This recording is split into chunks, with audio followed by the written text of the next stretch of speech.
ಗಜಾನನ ಮಂಗಸುಳಿ ಹಣಕ್ಕೆ ಬೇಡಿಕೆ ಇಟ್ಟಿದ್ರು ಲಕ್ಷ್ಮಣ್ ಸವದಿ ಹೇಳಿಕೆ. ಕಳೆದ ವಿಧಾನಸಭಾ ಚುನಾವಣೆಯಲ್ಲಿ ಕುತೂಹಲ ಮೂಡಿಸಿದ್ದ ಅಥಣಿ ಕ್ಷೇತ್ರ ಕಾಂಗ್ರೆಸ್ ಕೈವಶವಾಗಿದೆ.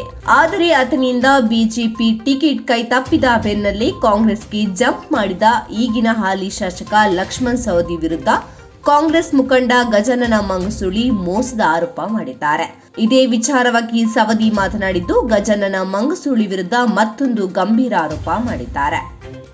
ನಾನು ಚುನಾವಣೆ ಪೂರ್ವದಲ್ಲಿ ಗಜಾನನ ಮಂಗಸುಳಿಗೆ ಯಾವುದೇ ಭರವಸೆ ನೀಡಿಲ್ಲ. ಅವತ್ತವರು ನನಗೆ ಹಣದ ಬೇಡಿಕೆ ಇಟ್ಟಿದ್ದರು. ನಾನು ಹಣ ಕೊಡಲು ಸಾಧ್ಯವಿಲ್ಲ ಅಂತ ಹೇಳಿದ್ದೆ. ಅದನ್ನೇ ಈಗ ತಿರುಚಿದ್ದರೆಂದು ಆರೋಪ ತಳ್ಳಿ ಹಾಕಿದ್ದಾರೆ.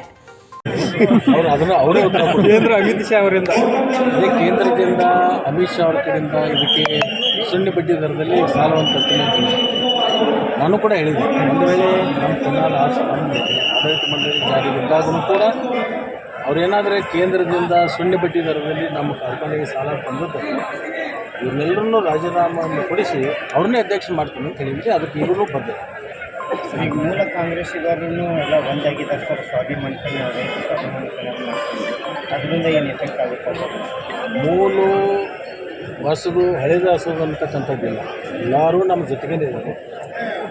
ಒಬ್ಬಿಬ್ಬರು ಆತ್ಮ ತೃಪ್ತಿ ಇಲ್ಲದಕ್ಕೆ ಕೆಲವೊಬ್ರು ಯಾರಾದರೂ ಹೋಗಿರ್ಬೋದು. ಅದಕ್ಕೆ ಭಾಳ ನಾವೇನು ತಲೆ ಕೆಡಿಸ್ಕೊಂಡು ಎಲ್ಲ ಅವತ್ತು ನಡೆದೂ ಕೂಡ ನಾನು ಕಾಂಗ್ರೆಸ್ ಸೇರಿದಾಗೆ ನಡ್ಕೊಂಡು ಅಸಮಾಧಾನ ಅವರಲ್ಲಿ ಇದ್ದೇ ಇತ್ತು. ಈಗ ಹೊರಗೆ ಬಂದಿದೆ ಅಷ್ಟೇ. ಅವತ್ತೂ ಅವರು ಸ್ವ ಇಚ್ಛೆಯಿಂದ ಬಂದಿರತಕ್ಕಂಥದ್ದು. ನೀವು ಕೂಡ ಪಕ್ಷದ ಒಂದು ಚೌಕಟ್ಟಿನಲ್ಲಿ ಇರಬೇಕು ಅಂತ ಇದ್ದದ್ದು ಅಷ್ಟೇ. ಬಿಟ್ಟರೆ ಏನು ಬೇರೆ ಅವತ್ತೂ ಅವ್ರು ಯಾರ್ಯಾರು ಕೂಡಿದ್ರು ಇವತ್ತು ಅವ್ರು ಕೂಡಿದ್ದಾರೆ. ಅದರಿಂದ ಏನು ಮಾಡೋದು ವ್ಯತ್ಯಾಸ?